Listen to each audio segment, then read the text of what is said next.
Hi guys, this is Fully Electric. Welcome back to the channel. Basically, I got me a little surprise yesterday. Well, actually, I knew it was coming. I was hoping to get it, even a little bit sooner, but hey, no complaint. It is here.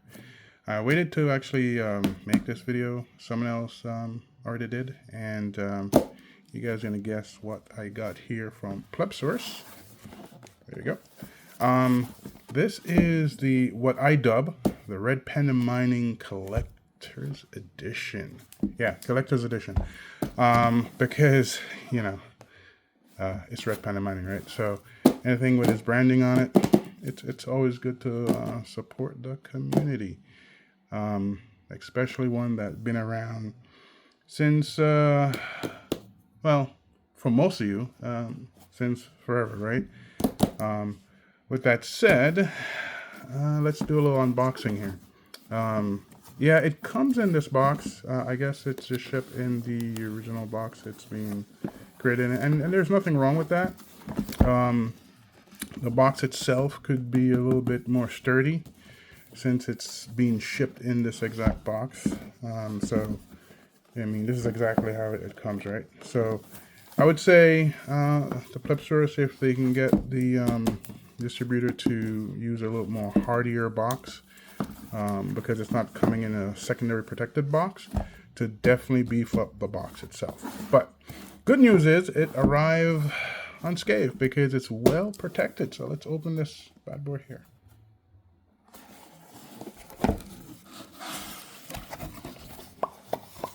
Ta-da-da-da. Yes, I don't have any background music, Panda style or not.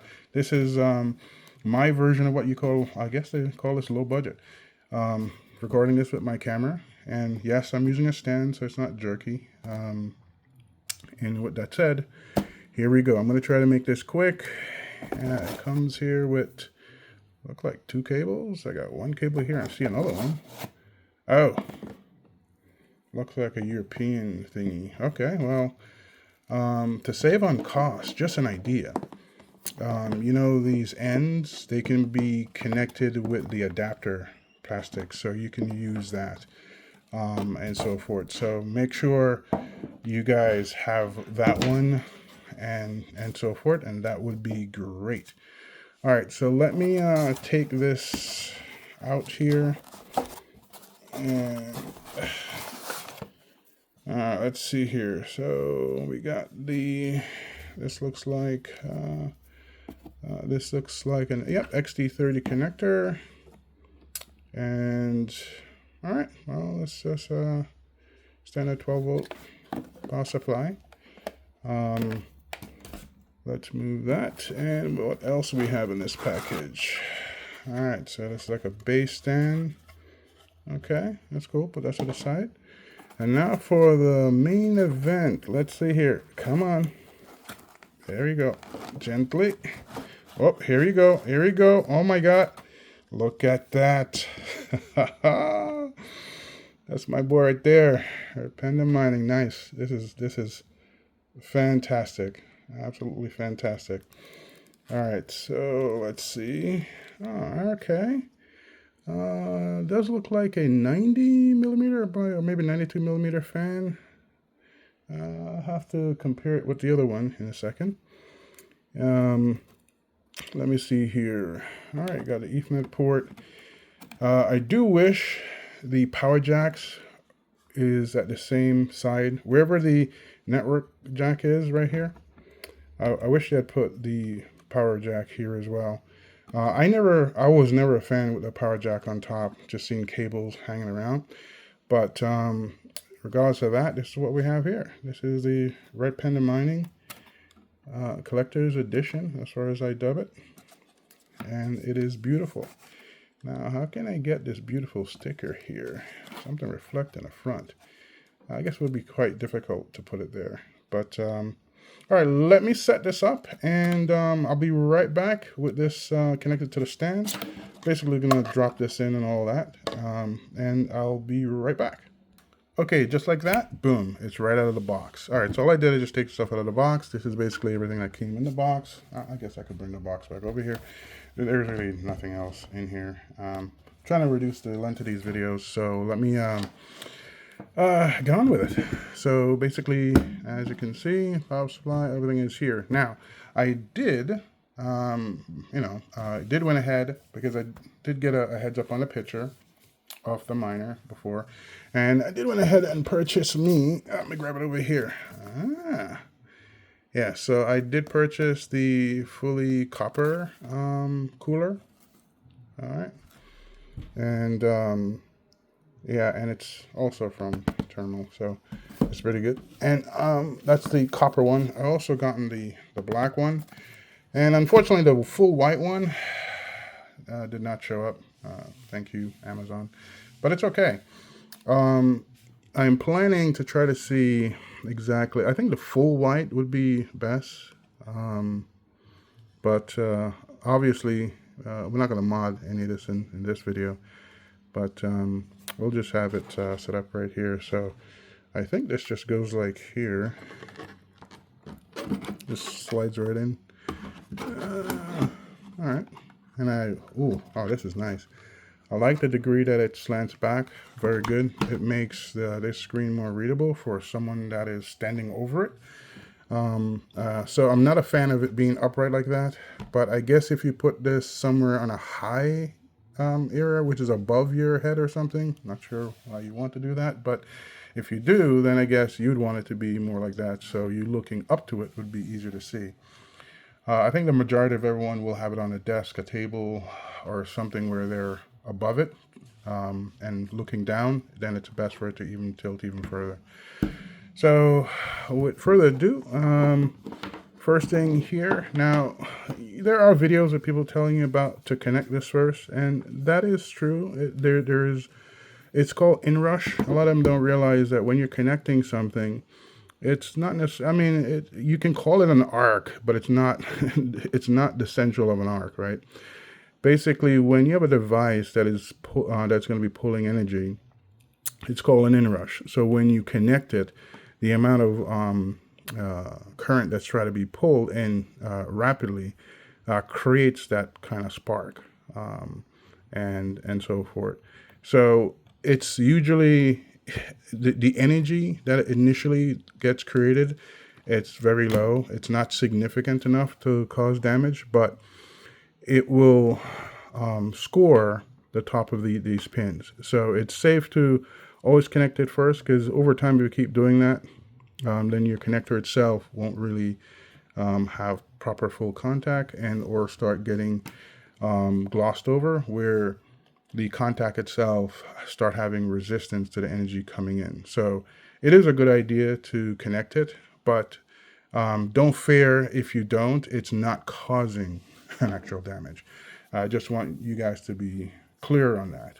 While it is best to plug it in to avoid the inrush, it's not going to really cause any major damage if you don't do it in that order. All right, so let me plug this bad boy in here. I should have unraveled the cable.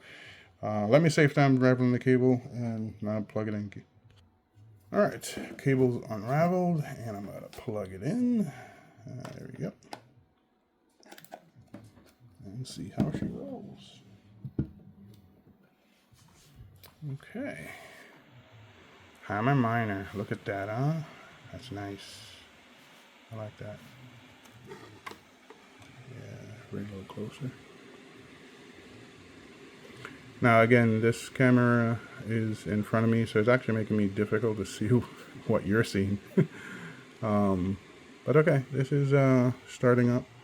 I have the laptop over here, so I can... Actually, you know what I'm going to do? I am going to turn this off. I'm going to see if it can use DHCP right out of the box, so my setup will be super easy. All right, so I apologize. I am going to unplug it.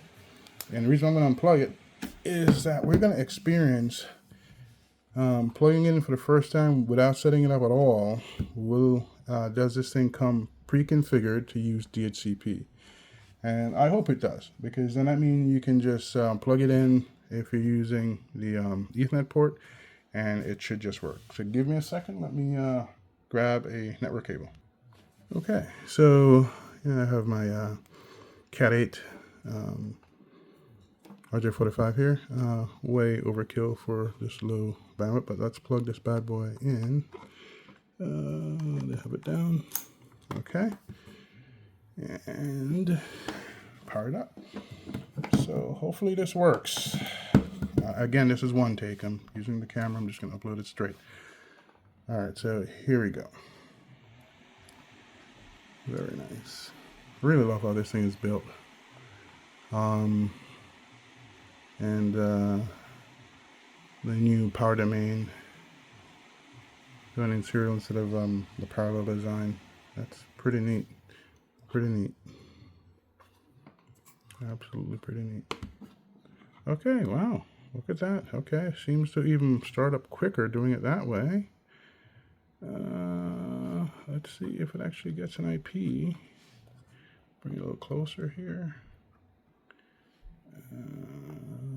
Oh, it definitely got an IP because I see it actually, oh, what is it done? Okay. Hang on. It's rotating through something. All right, well, hang on a second. It's doing its thing, not doing anything. We'll wait. I'm not sure why it says trying to connecting on that guy, but let me see here. Okay. Well, just about to press it and it changes, so let me leave it alone again. Okay. All right. Hopefully it stays on. Come on. Well, I'm pressing the button now, but it's not. And then it's resetting again. Okay. All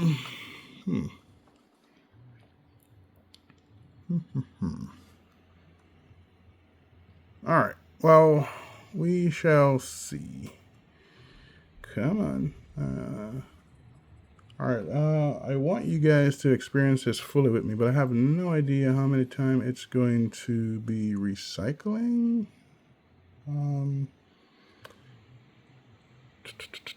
Basically, it's like it's rebooting, and the fact that it brings up the Bitcoin price, and that's correct. I'm looking at it right now on another miner over there. It's definitely getting a network, but why is it resetting? I don't know. So what I'm going to do is, I guess I'm going to just do it the old-fashioned way. I'm going to unplug this guy, and okay, and then just plug it in without the network. And unfortunately, I can't cut any of this out because this is a one take, unless I redo the entire unboxing, which that would mean doing it twice, which we're not gonna do. Come on. Everything else is very nice. I don't see any reason why it should have been. No, everything looks good. Alright, so I'll just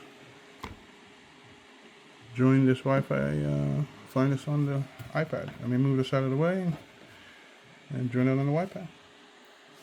Let me get the iPad here. Alright, so give me a second.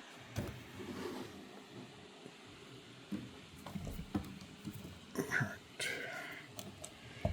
Okay, well, this isn't going exactly as planned, but hey, this is why we like it raw, right? Oh, let me just find this real quick. Okay, so I just went ahead and put the Wi-Fi password in, and let's see how it likes it this way. So maybe you can't really do the Ethernet connection with DHCP first. It definitely do get an IP because it gets here just like this when it was with the cable and without the Wi-Fi. The only difference is it reboots. So now that I'm doing it with just Wi-Fi, so far it looks like it's not rebooting. So hopefully it's probably not a bug or something, or was just not meant to be done that way from a setup perspective. But it would be awesome since it comes with an Ethernet port and it has DHCP supported, and it did pick up an IP. I looked into my router, it did get one. It should have just stayed working regardless of having the Wi-Fi configured. But now that Wi-Fi is configured, I could switch to network, but I'm not gonna do that in this video. So I'm just going to, what I want to do is keep going through these screens and see how they are. I'm gonna bring it closer here. And this is definitely not a setup video. There's many videos for that out there. Alright, look like getting 12.1, tells you on the input voltage. Okay, looks good, looks good. 98 wattage. I do have a watt meter I can check, but I'm sure it's probably 5 to 10 watts above what it's stating. And there is the IP address, if anyone is interested. Alright, so I guess let's log into it and see how it looks on the dashboard. And we call it a wrap. And we just set this up here. Alright. We're using the screen. Don't want to touch that fan. I'm definitely going to do something about the cable. You know, I like to run them underneath and keep this entire area clear. So I'll do that in a sec. But let's just see what we got here. Sorry for the glare in the background in the video. It's just recording the screen. Alright, maybe I should set this up and then start recording. But there we go. That's it. This is a one take. I'm not going to redo this. Alright, let's see what we got here. First of all, this screens look amazing. I love it.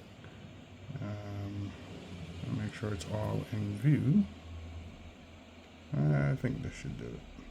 Okay. Alright, that's enough of that. I'm not sure why it keeps going back down. Okay. So, network settings. What was the trouble I was having? CloudNet is the mining network here, and yeah, you could see the SSID name. That doesn't matter. The important thing is you're not seeing the password. A lot of people like to hide their SSID name, which I'm not sure why, because that doesn't give anyone anything about where you are. And if they know where you are, if they have your address, they don't really care about your Wi-Fi name, because they could go to your address and guess what signal will be the strongest? The address that they're at. So it's sort of pointless. But I guess paranoia is out there for a lot of people. Any given case, whatever. So it was, yeah, definitely on DHCP, and it was on Wi-Fi. So maybe because it wasn't on Ethernet was the ticket. So I'm not going to save it. Come on, rabbit, don't come on here. So I guess you could select it. Yeah, and maybe it will stay, and then we'll work that way. So I'll try that offline. And on the pool settings, they got a pull down here, which is nice. So these are some preset pools. Mining Dutch is pretty good. CK pool is also pretty good. But let's just put my pool in. Okay, pool information is in, and I just click that restart. And let's see how this bad boy go. Come on.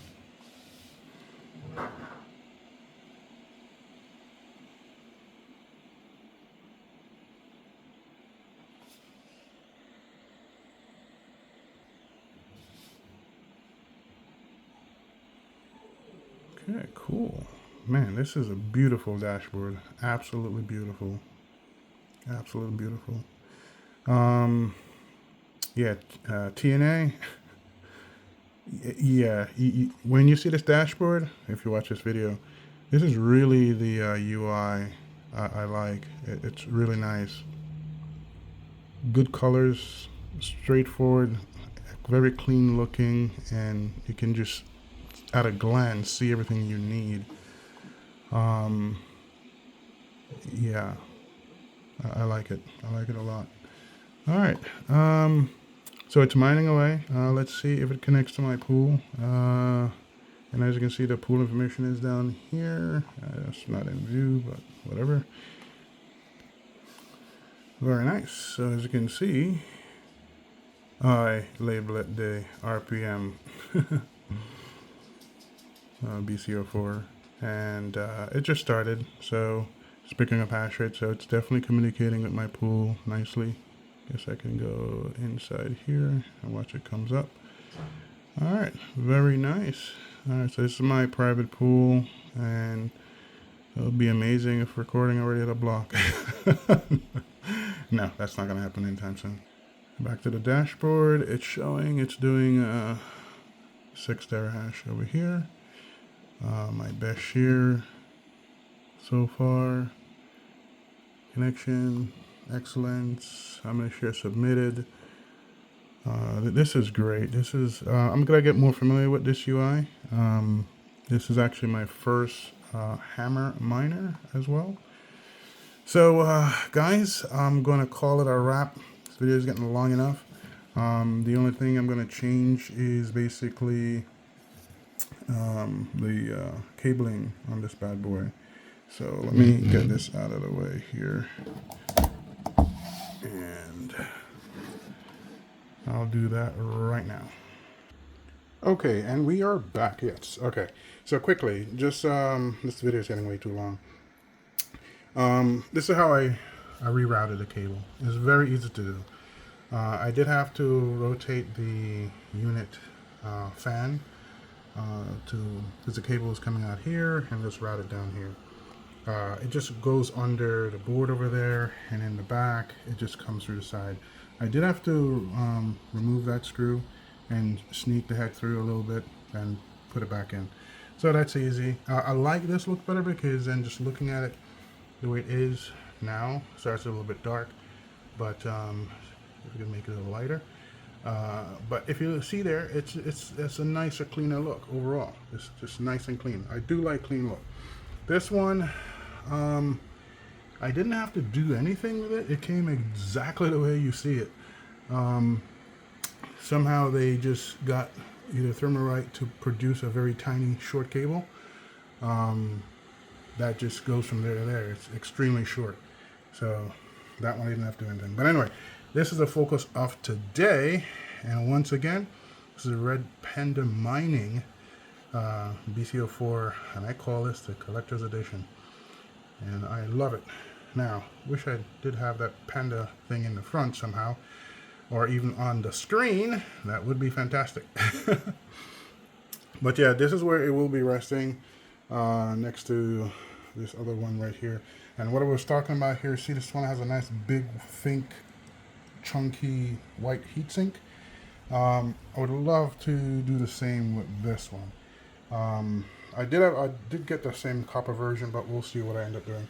But that will be for another video. For now, there's one last thing I'm going to let you guys know that I see a lot of people don't know, and just to educate you guys, under every LilyGo screen, is very hard to see. There's a tiny black button. That tiny black button under the screen, that's your reset button. So there's no need to ever unplug and replug the cable back in, either up top or at your socket to do a hard reset. That button actually does a hard reset for you. Anyway, this is Full Electric, signing off. See you guys on the next one. Sweet, so sweet.